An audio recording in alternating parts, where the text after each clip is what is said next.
മഴ എല്ലാവർക്കും ആസ്വദിക്കാൻ ഇഷ്ടമാണ്. പക്ഷേ മഴ കൂടിക്കഴിഞ്ഞാൽ അതിൻ്റെ ദുരന്തത്തിൻ്റെ വ്യാപ്തി എത്രയാണെന്ന് കേരളം പലതവണ കണ്ടതാണ്.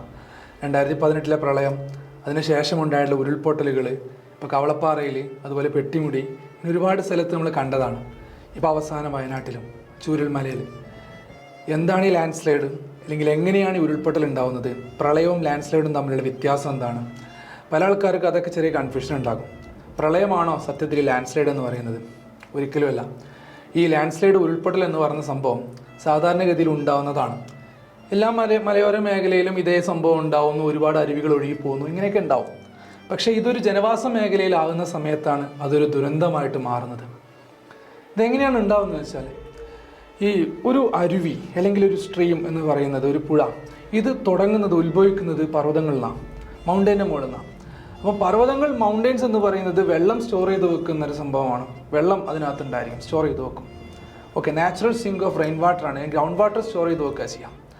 പക്ഷേ ഹെവി റെയിൻഫാൾ ഉണ്ടാവുകയാണ്, നല്ല, ചിലപ്പോൾ അത് മേഘവിസ്ഫോടനമൊക്കെ ആയി മാറാം, ക്ലൗഡ് ബേസ്റ്റ് എന്ന് പറയും. പെട്ടെന്ന് മഴ കൂടുക, അല്ലെങ്കിൽ വിചാരിക്കാത്ത അളവിൽ മഴ പെട്ടെന്ന് എത്തിക്കഴിഞ്ഞാൽ അതിന് ക്ലൗഡ് ബേസ്റ്റ്, മേഘവിസ്ഫോടനം എന്നൊക്കെ പറയും. അങ്ങനെ ഉണ്ടാകുന്ന സമയത്ത് ഈ മൗണ്ടൈൻ്റെ ഉള്ളിലേക്ക് പെട്ടെന്ന് ഒരുപാട് അളവിൽ വെള്ളം ഉള്ളിലേക്ക് ഇറങ്ങിച്ചെല്ലും. അപ്പോൾ അത് മൗണ്ടൈൻ്റെ ആ ഒരു, നമ്മൾ പറയില്ലേ, കെട്ടുറപ്പിനെ ബാധിക്കും. മൗണ്ടൈനെ മീൻസ് ആ ഒരു ഉറപ്പിൽ നിർത്തുന്നത് റോക്സാണ്, ശിലകളാണ്, പാറകളാണ്. ആ പാറക്കിടയിലെ മണ്ണെല്ലാം കൂടെ ഇളകി ലൂസായിട്ട് മാറുക.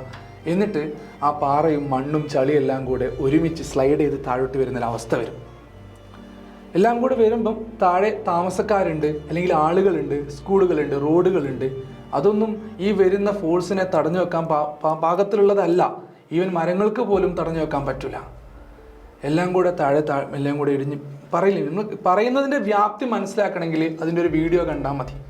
ജസ്റ്റ് നമ്മളിപ്പോൾ പത്രമാധ്യമങ്ങളിലും അല്ലെങ്കിൽ നമ്മുടെ സോഷ്യൽ മീഡിയയിലൊക്കെ പ്രചരിക്കുന്ന ഒരു സംഭവം കണ്ടാൽ മനസ്സിലാകും എത്ര ഭയാനകമാണ് ആ ഒഴുക്ക് എന്നുള്ളത്. വെള്ളം ഒഴുകി പോകുന്ന പോലെയല്ല, നമ്മുടെ വയലിലോ അല്ലെങ്കിൽ ഒരു പുഴ നിറഞ്ഞൊഴുകുന്നത് പോലെയല്ല അത് ഒഴുകി വരുന്നത് കല്ലും മണ്ണും ചളിയും പാറക്കെട്ടുകളും പാറക്കഷ്ണങ്ങളുമാണ്. ഒരു മൗണ്ടൈൻ്റെ ഒരു ഭാഗം മുഴുവനായിട്ട് ഇറങ്ങി വരിക ചെയ്യുന്നത്. ഇപ്പോൾ നിങ്ങൾക്ക് സ്കൂളിലൊക്കെ ലീവ് പ്രഖ്യാപിക്കുന്നുണ്ട്. നിങ്ങൾ മനസ്സിലാക്കേണ്ടത്, വയനാട് ചൂരൽമലയിൽ ഒരു സ്കൂൾ തന്നെ ഇല്ലാണ്ടായിട്ടുണ്ട്. എത്ര കാലമെടുക്കും ഇനി ആ ഒരു പഴയ രീതിയിൽ ആ ഒരു ഗ്രാമം തിരിച്ചു വരാൻ വേണ്ടിയിട്ട് നമുക്കറിയില്ല. അപ്പോൾ അത്രയും ഭയാനകമാണ് അവിടുന്ന് കാണുന്ന വിഷ്വൽസ് ആയാലും അല്ലെങ്കിൽ അവിടുന്ന് കേൾക്കുന്ന വാർത്തകളായാലും. ഒരു ജീവൻ നമുക്ക് രക്ഷിക്കാൻ പറ്റട്ടെ എന്ന് മീൻസ് അതാണ് നമ്മളെല്ലാവരും പ്രാർത്ഥിച്ചുകൊണ്ടിരിക്കുന്നത്. കേരളം മൊത്തം, കേരളമല്ല, ഇപ്പം തമിഴ്നാടായാലും ഇന്ത്യ ഒട്ടുക്കെ ഇങ്ങോട്ട് ശ്രദ്ധ കേന്ദ്രീകരിച്ചുകൊണ്ടിരിക്കുകയാണ് അവിടുന്ന് ഒരു സന്തോഷ വാർത്തയ്ക്ക് വേണ്ടിയിട്ട്. ഇപ്പോഴും ഒറ്റപ്പെട്ട് കിടക്കുന്ന ആളുകളുണ്ടെന്ന് പറയപ്പെടുന്നു.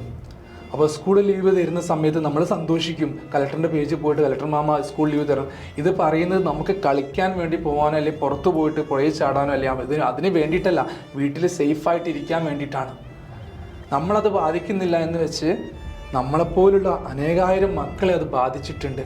അവരുടെ വീട്ടുകാരെ ബാധിച്ചിട്ടുണ്ട്, അവരുടെ ഉറ്റവരെ ബാധിച്ചിട്ടുണ്ട്, അവർക്ക് സ്കൂൾ നഷ്ടപ്പെട്ടിട്ടുണ്ട്. അപ്പോൾ അതൊക്കെ നമ്മൾ ആലോചിക്കണം.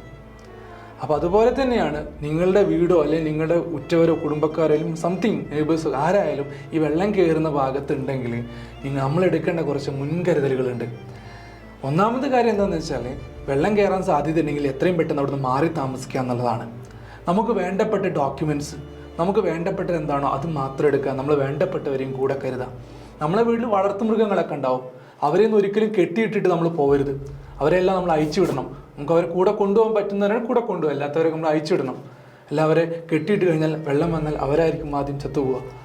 അപ്പോൾ നമ്മളെ മാത്രമല്ല, മൊത്തം ചുറ്റുപാടിന് നമ്മൾ എന്ത് ചെയ്യണം, ഒന്ന് പ്രൊട്ടക്റ്റ് ചെയ്യണം, നമ്മുടെ കൂടെ ഉള്ളവരെ ചേർത്ത് പിടിക്കണം. ഇതാണിപ്പോൾ വയനാട്ടിലേക്ക് നോക്കുമ്പോൾ നമുക്ക് പറയാനുള്ളത്, എല്ലാവരെയും ചേർത്ത് പിടിക്കണം. മുൻകരുതലുകളാണ് ഏറ്റവും നല്ലത്. ജാഗ്രതയും വേണം. എപ്പോഴും ഒരു അലസ മനോഭാവം നമ്മൾ വെടിയണം. അതുപോലെ തന്നെയാണ് ആരോഗ്യം, ഹെൽത്ത് വളരെ പ്രധാനമാണ്. തിളപ്പിച്ചാറിയ വെള്ളമേ കുടിക്കാവൂ. അസുഖങ്ങളുണ്ടെങ്കിൽ പെട്ടെന്ന് തന്നെ ഹോസ്പിറ്റലൈസ് ചെയ്യണം. ഒരുപാട് അസുഖങ്ങളൊക്കെ പടർന്നു പിടിക്കുന്ന സമയമാണ് മഞ്ഞപ്പിത്തം പോലുള്ള. അപ്പം മീൻസ് നമുക്ക് എന്ത് വന്നാലും ഈ ഒരു സമയത്ത് നമ്മൾ ഒരുപാട് കെയർ കൊടുക്കണം. അതുപോലെ നമ്മുടെ ചുറ്റുപാടിനെ നമ്മൾ എന്ത് ചെയ്യണം, ഒന്ന് കെയർ ചെയ്യണം. നിങ്ങൾക്ക് ആ വയനാടിൻ്റെ ആ ഒരു തീവ്രത മനസ്സിലായിട്ടുണ്ടാവുമെന്ന് വിചാരിക്കുന്നു. അതുപോലെ നമുക്ക് അങ്ങനെ ഒരു അനുഭവം അല്ലെങ്കിൽ ആ ഒരു ദുരന്തം ഉണ്ടാവാതിരിക്കാൻ വേണ്ടി പരമാവധി നമ്മൾ എന്ത് ചെയ്യണം, ശ്രമിക്കുകയും വേണം. ഓക്കെ, പ്രാർത്ഥനകളോടെ അല്ലെങ്കിൽ ജാഗ്രതയോടെ നമുക്ക് എന്ത് ചെയ്യാം, ഇപ്പം അങ്ങ് പിരിയാം. Thank you.